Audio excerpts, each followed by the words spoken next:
Thank you very much, ladies and gentlemen. What a pleasure and a privilege to be in the midst of men and women who seek to have both success and significance.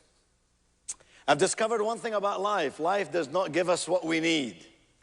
Life almost always gives us what we deserve. And if we want to deserve more, we have to become more valuable. Someone defined value by simply the size of problems that you're capable of solving. So there are two pains in life you and I are going to suffer from, like it or not. One is the pain of discipline. One is the pain of regret. Those men and women who are disciplined in their life, who set their goals, who define them, who work them tenaciously and with great commitment, tend to achieve marvelous things. And others marvel at their achievements with both respect and a sense of dignity. Now, ladies and gentlemen, I don't know what your life has been like. Let me just sort of set the stage for you. I believe that performers always focus on results. I believe that non-performers always focus on obstacles. Which are you? My father died when I was 6 years of age. Sometimes someone will ask me this question, Nido, if you could change one thing in your life, what might be the one thing you'd want to change in your life? My answer is always the same. I know that answer by heart. I'd say, my goodness, if I could change one thing in my life, I would have much rather have had a dad. A dad who would have seated me in his lap. A dad who would have taken me to the circus. A dad who would have thrown me a ball. Sang me a song, read me a book, or merely talked with me man to man. But you see, dear friend, that was not my fate. Have you discovered in your life that sometimes out of adversity can emerge abundance? My mother brought us up. Now, my mother had fourth grade education. I'd put her against 25 PhDs from the finest Ivy League schools of your own picking. Here's why. My mother had this postgraduate degree in a discipline you and I would call common sense.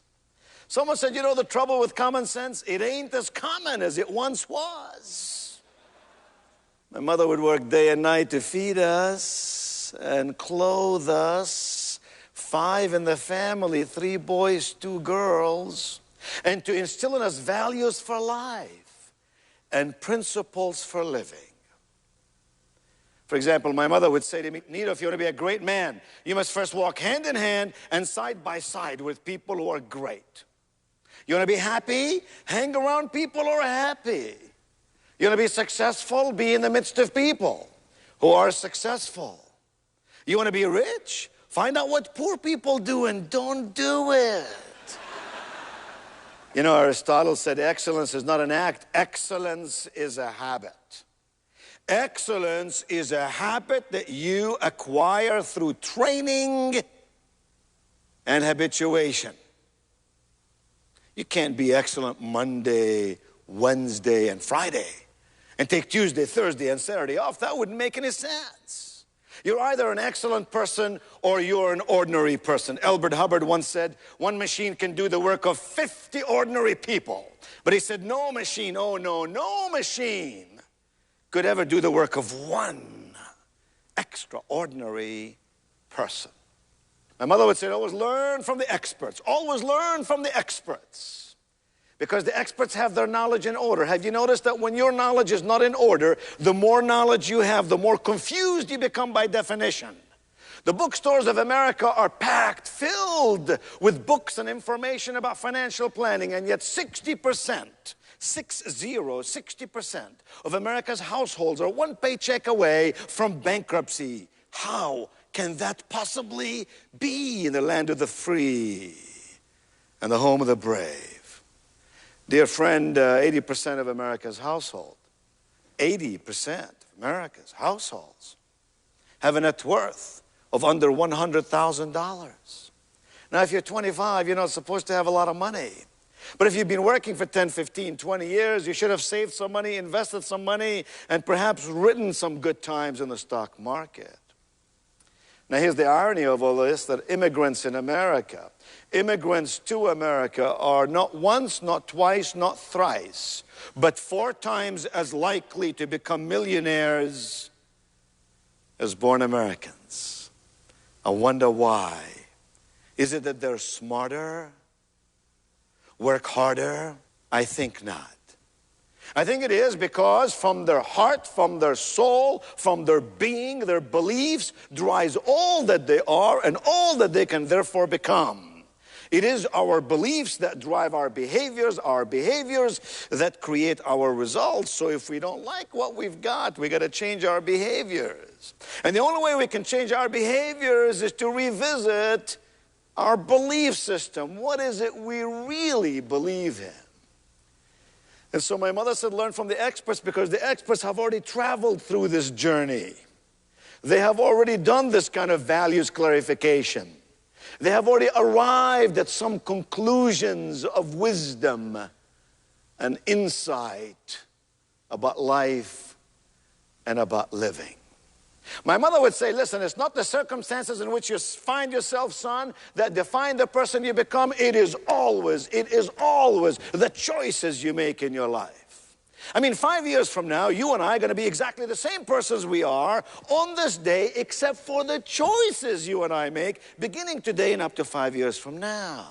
I've made a few choices in my life. Some you may think are pedestrian choices. They're functional, they're even transactional, but sometimes they lead to a transformation in my own life, making me more effective, if you will, and more efficient, if you will. Choices like I no longer read the newspaper in the morning, I read it in the evening. In the morning I read books and I listen to audio materials that inspire my heart, nourish my brain, nurture my soul.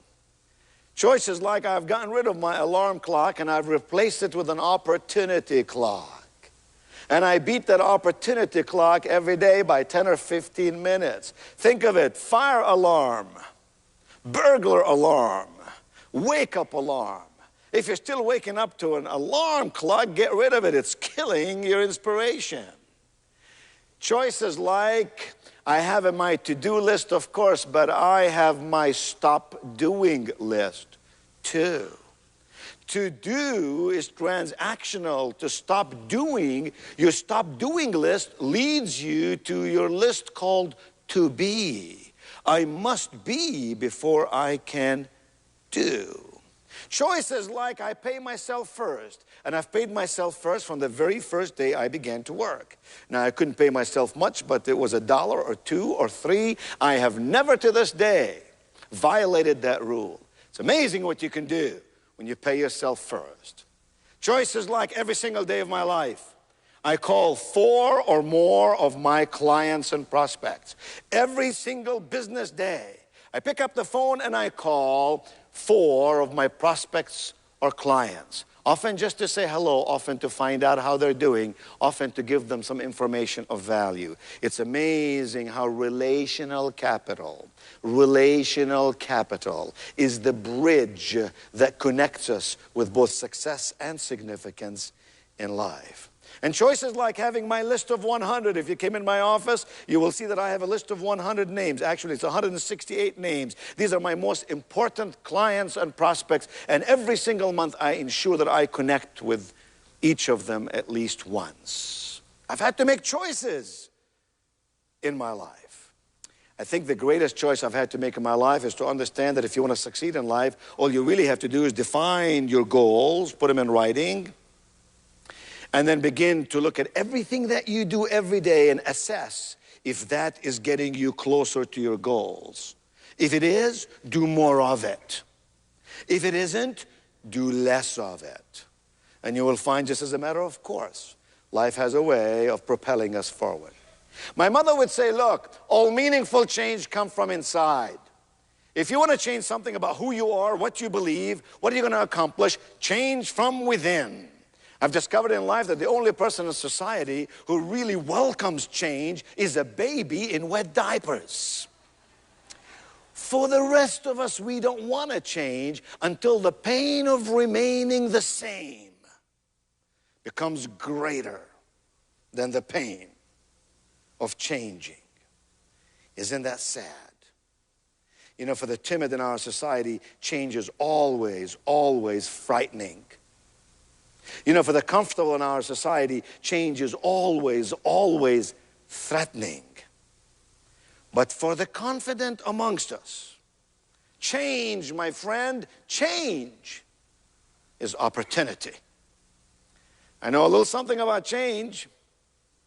I came to America with no money, no English, and no connections. Let me tell you how I learned this language I'm using here today.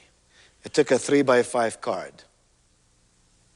I put 10 English words on this card today, and I memorized spelling and meaning of those 10 words.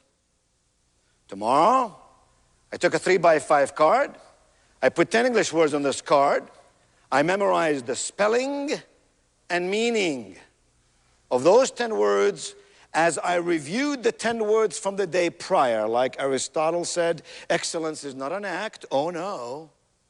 Excellence is a habit. The next day, I took a 3x5 card. You're getting the idea.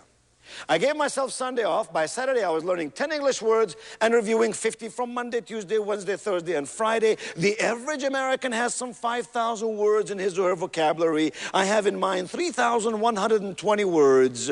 That will be 60 words a week multiplied by 52 weeks. Take 3,120, divide them over 5,000. That'll give you 62.5%. That's what I have in my vocabulary. 62.5% of what the average American possesses in his or her vocabulary. You would call me disadvantaged, handicapped, linguistically speaking. Here is my point.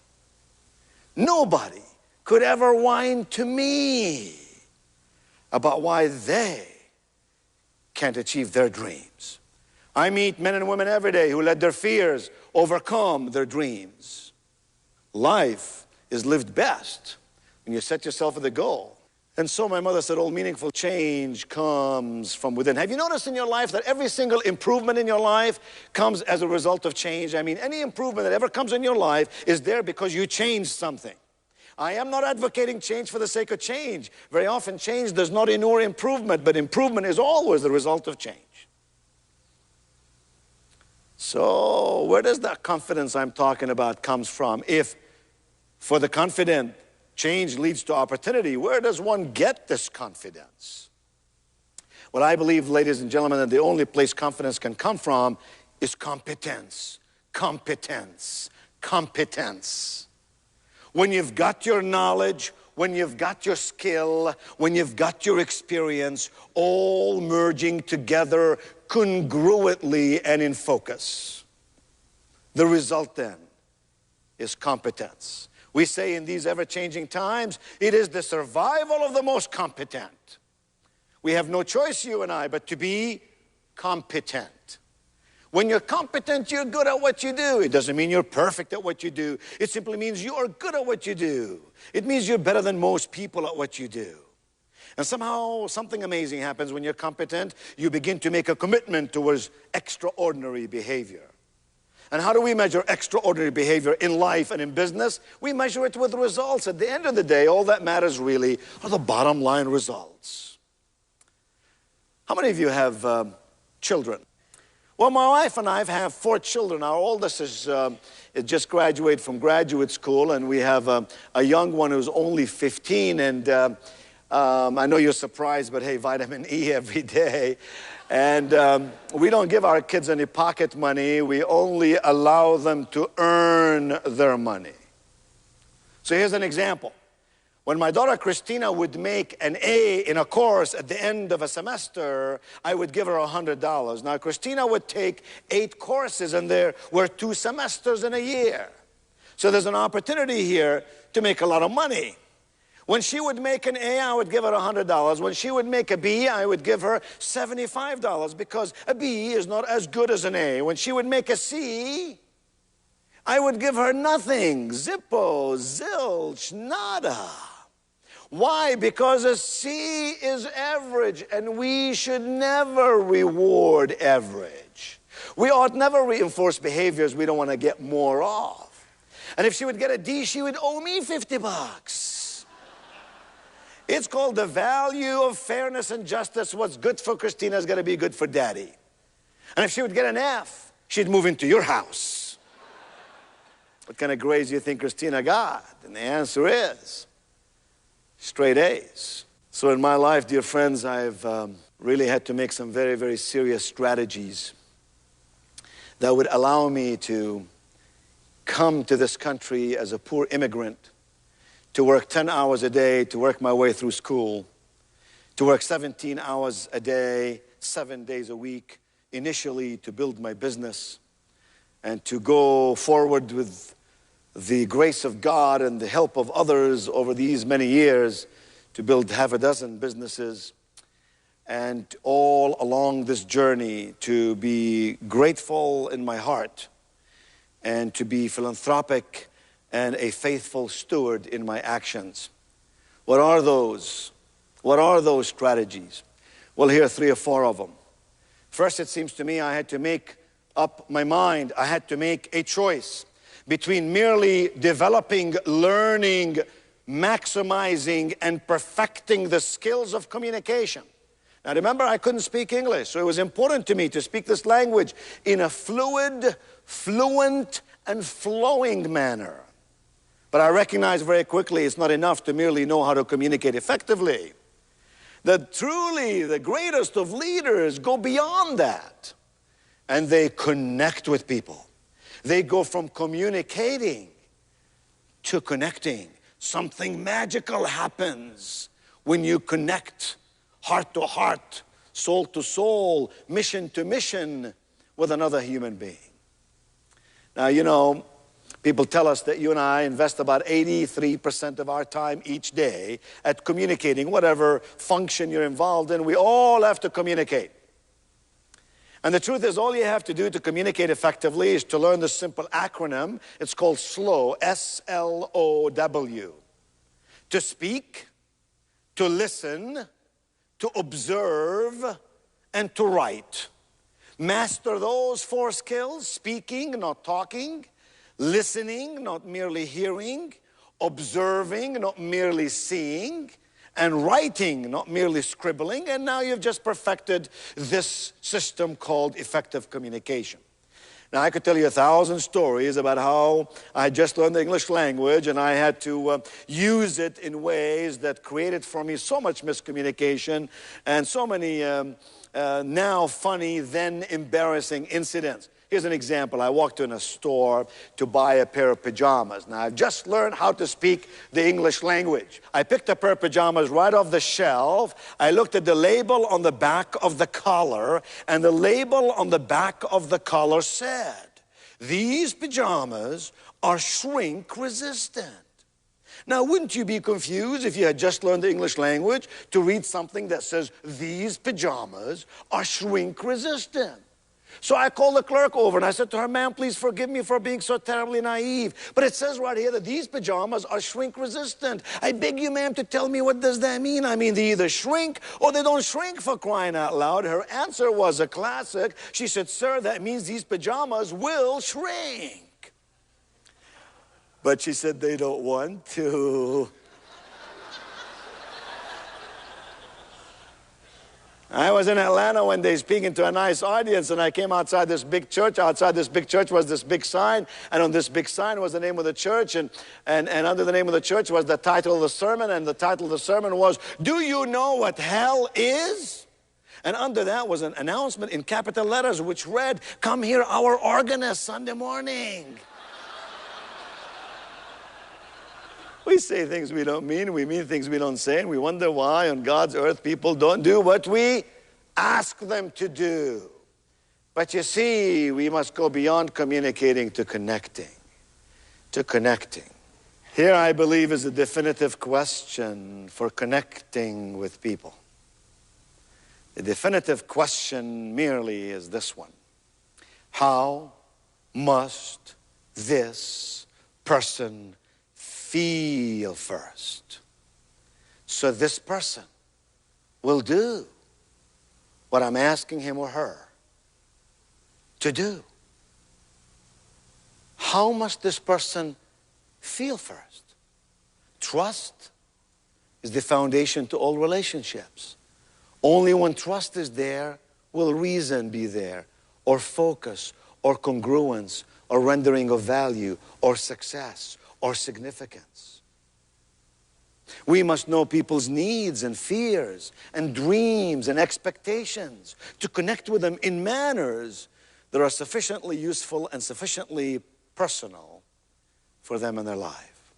So first, for me, I acknowledge, based on significant research, watching great men and women in endeavors and sectors of society of all types and kinds, that you and I must go from communicating being the prerequisite for existence, to connecting being the advanced level of building relational capital with one and all who matters to us in our life. Secondly, it seems to me that I've concluded that selling is the single most honorable profession perhaps on the face of this earth. I define selling not only as someone who sells products, but as someone who sells ideas or products or services. By that definition, one and all is a salesperson. We like to say things like this: nothing happens till somebody sells something. I like to say a great salesperson can sell a mediocre product faster and better and more successfully and more profitably than can a mediocre salesperson sell a great product. In my business, I like to treat every one of my customers as if I'm about to lose them. I often say to all of my people, all of my teams, nobody wants to buy our product. Nobody wants to buy our product. At great Harvard stores across America or any of my other institutions I'm involved in, nobody wants to buy our product. What people want is the product of our product. We're a medium to get them what they really want out of life. But I concluded that merely learning how to sell is a prerequisite, that we must go from selling to positioning. Just like we must go from communicating to connecting, we must go from selling to positioning. Well, what is positioning? Here's my definition. It doesn't matter how much you know or what you can do. No, it doesn't. Obviously, you know a lot. Obviously, you can do a lot, or you wouldn't be engaged in a profitable profession which inures and renders for you legal tender. Obviously, you know a lot and can do much. That doesn't matter. Here's what does matter from a positioning perspective. What other people believe and perceive you can do for them. At the end of the day, dear friends, your value is measured by the size of problems you're capable of solving.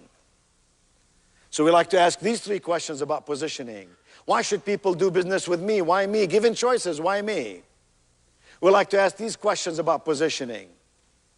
How easily can someone else imitate what I do? Can you see how the easier it is for someone else to imitate what you do, the less valuable by definition you've now just become? A third question we ask about positioning: if I were in the marketplace to buy what you have to sell, would I think of you first? Would I think of you second? Would I think of you at all? You know, a bag of Hershey's chocolates, perhaps my all-time favorite, really, those little Hershey's Kisses. You can buy a bag about, this big for what, $2.98 or so. An equal amount of chocolate packaged in a gold box with a ribbon on top called Godiva, an equal amount in weight, would sell for about $35 or $40.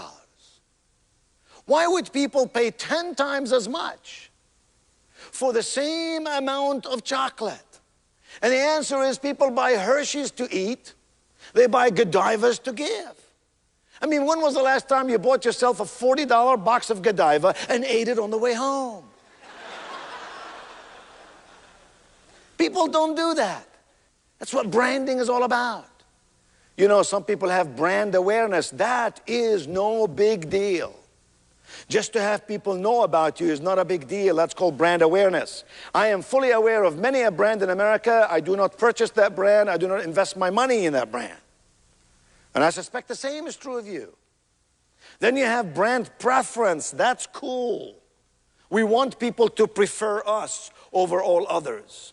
But when you have brand insistence in your life, when people will drive out of their way, when people will go out of their way to choose you and insist on doing business with you, that, my friends, is the ultimate in branding and positioning.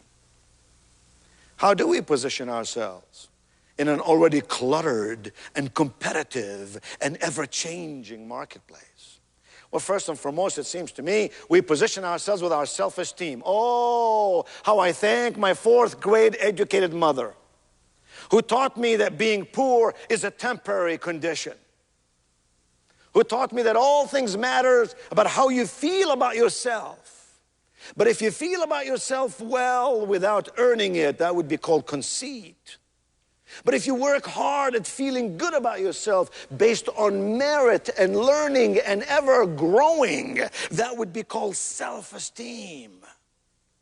We first and foremost, my dear friend, position ourselves with our self-esteem. Self-esteem asks this question: how do I feel about me? You know, the number one sale you and I have to make is we're going to sell ourselves to ourselves. Number two sale we have to make in life is to sell ourselves to other people. But first, I got to sell me to me. Second way we position ourselves is with our appearance.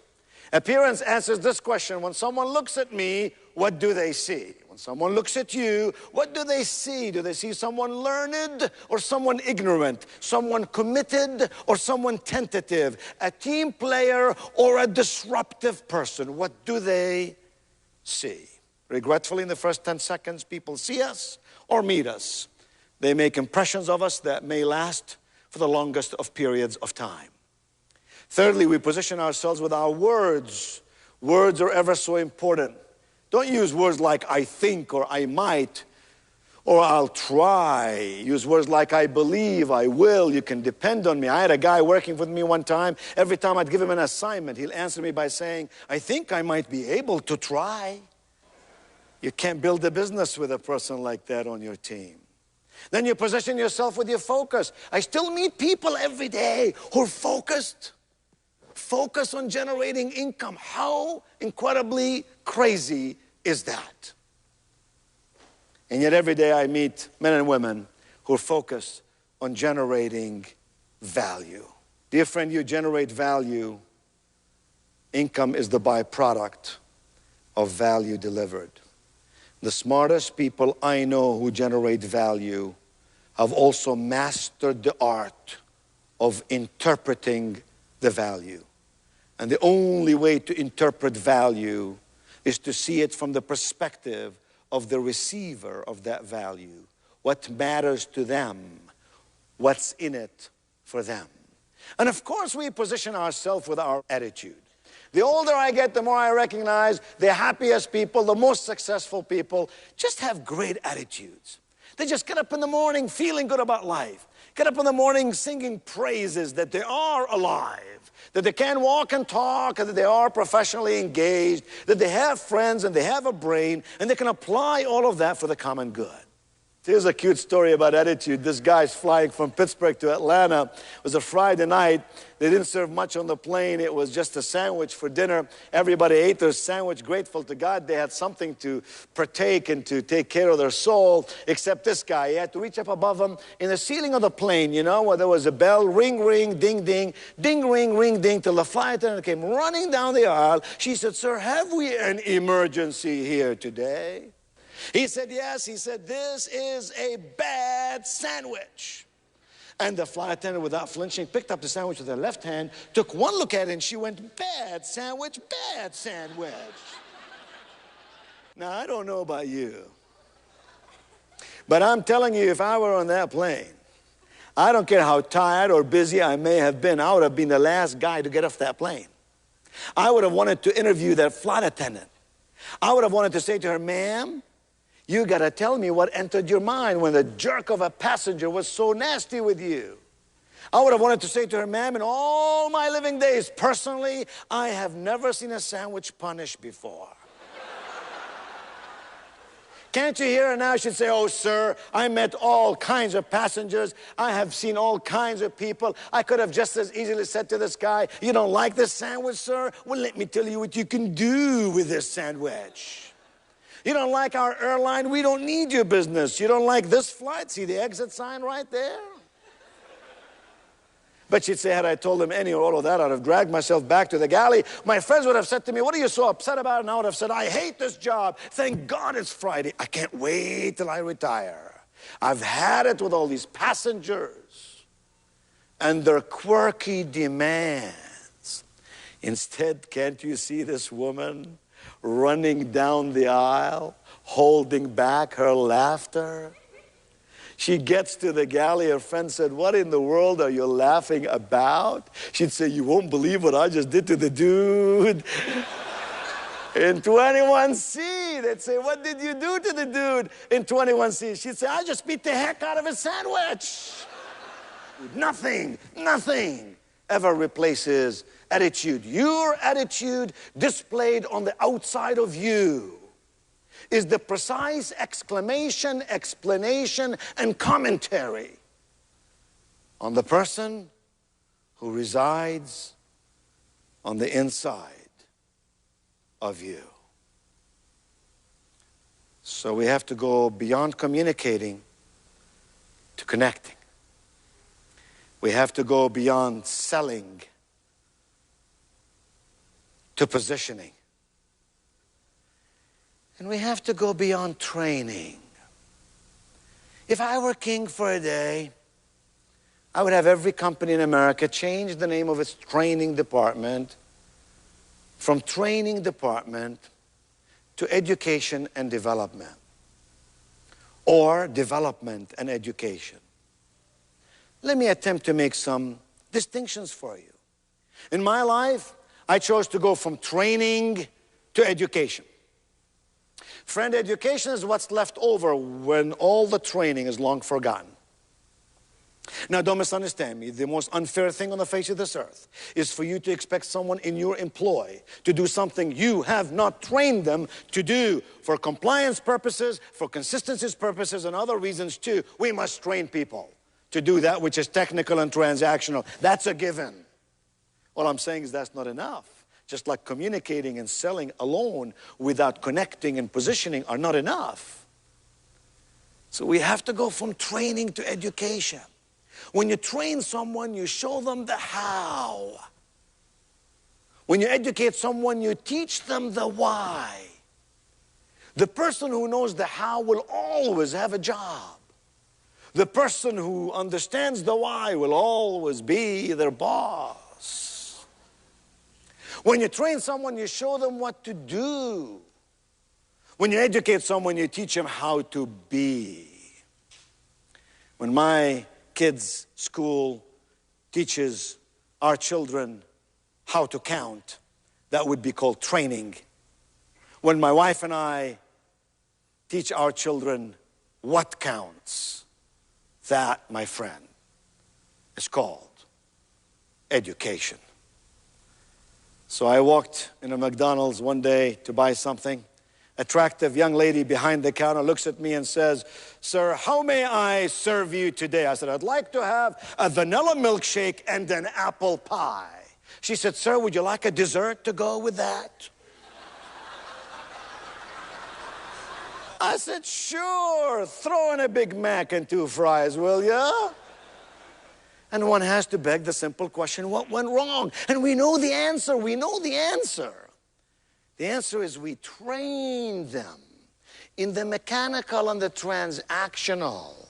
We did not educate them in the emotional and the transformational. And in so doing, we denied ourselves the competitive stance of being head and shoulders above most other competitors. Now, I know what some of you are thinking: training, education. Foreign boy comes to America, learns our language, shows up to sort of confuse us with some semantical differences about these words. Okay, I love a challenge. Let me ask you a question, and then I will simply rest my case. Which would you rather your teenager get? Sex education or sex training?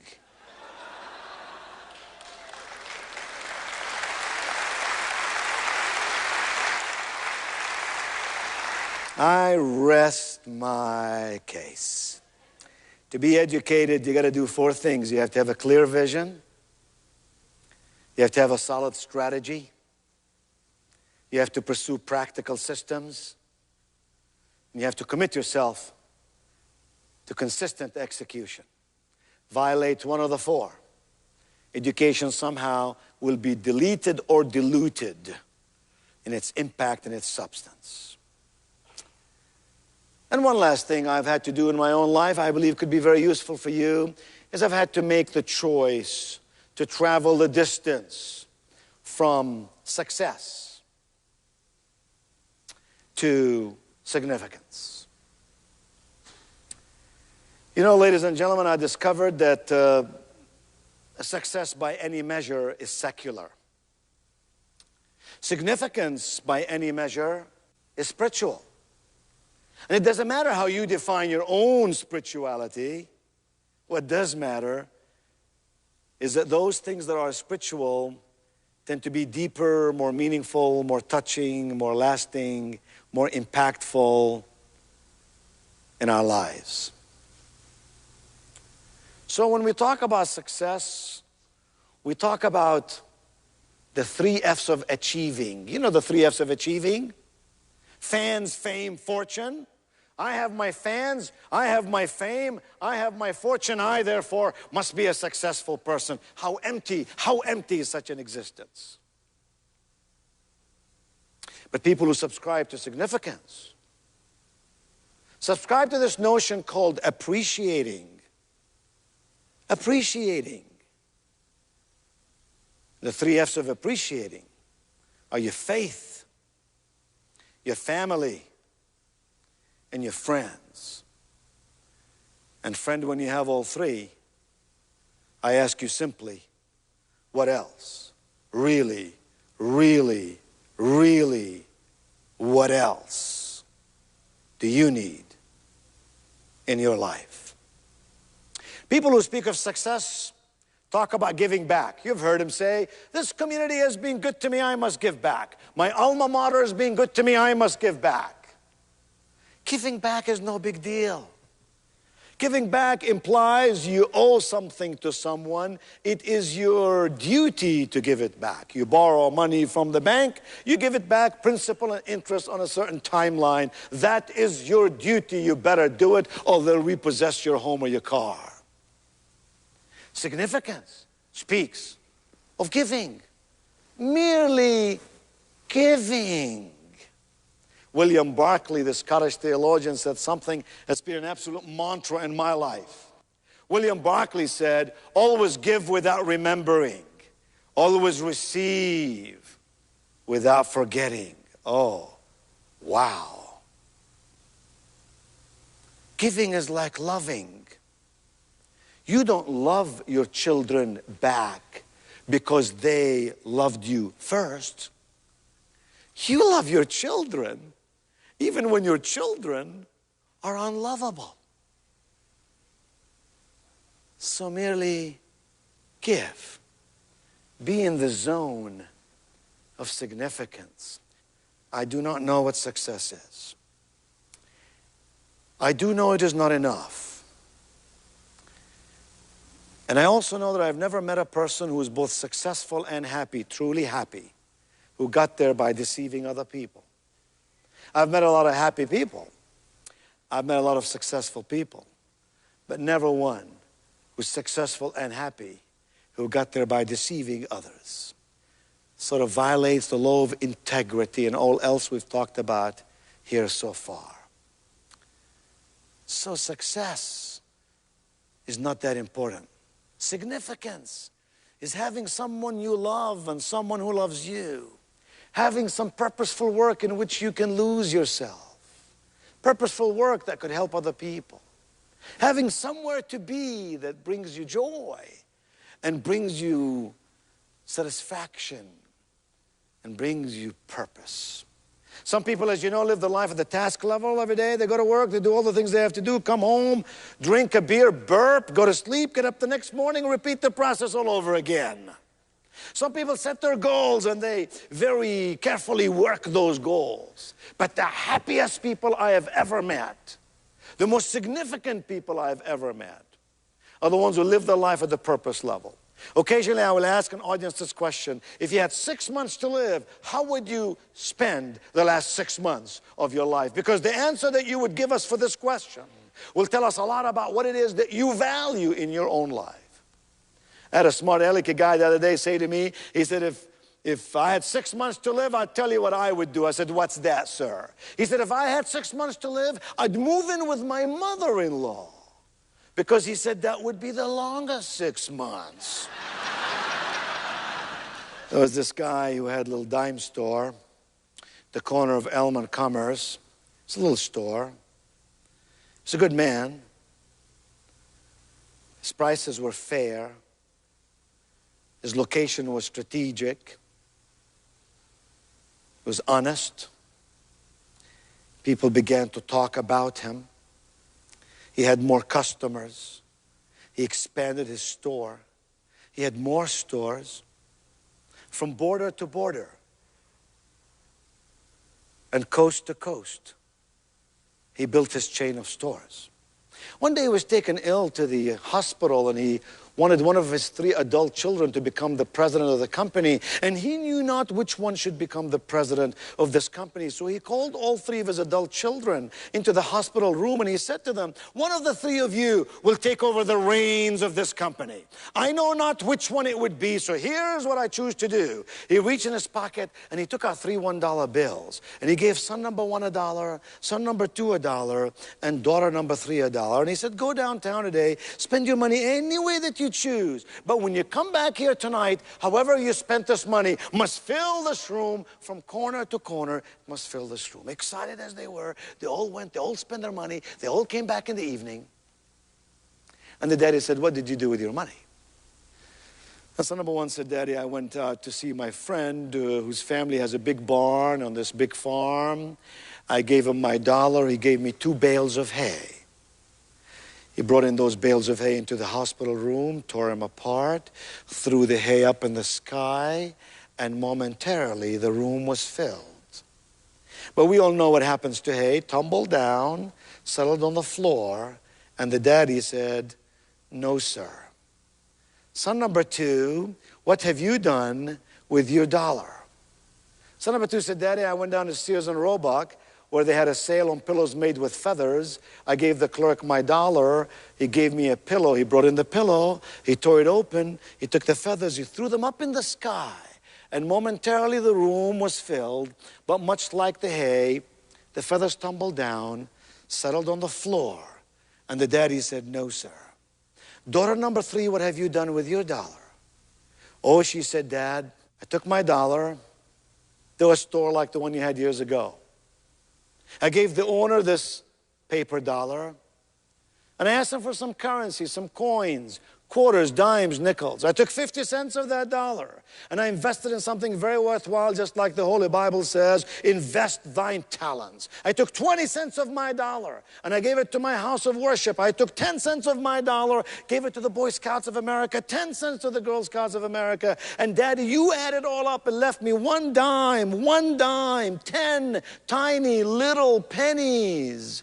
And with those 10 tiny little pennies, Daddy, I went back to the store, gave the man my money, and I bought 2 things. She reached in one pocket and she took out a little matchbook. She reached in the other pocket and she took out a little candle. She struck the match. She lit the candle. She turned the light switch off. And the room was full. The room is completely full. Not with hay, not with feathers, but with light. You are the light of the world. What you do in your business, in your life, with your family, in your community, can light up the biggest of stadiums in the pitchness of darkness. Or can do something less than that, but it is always your choice. Do not, dear friends, fall for the myth of success. Stand tall and choose wholeheartedly the promise of significance. And when you do that, you're richer. And all about you and around you, in this the land of the free and home of the brave, become richer. Thank you, and God bless you.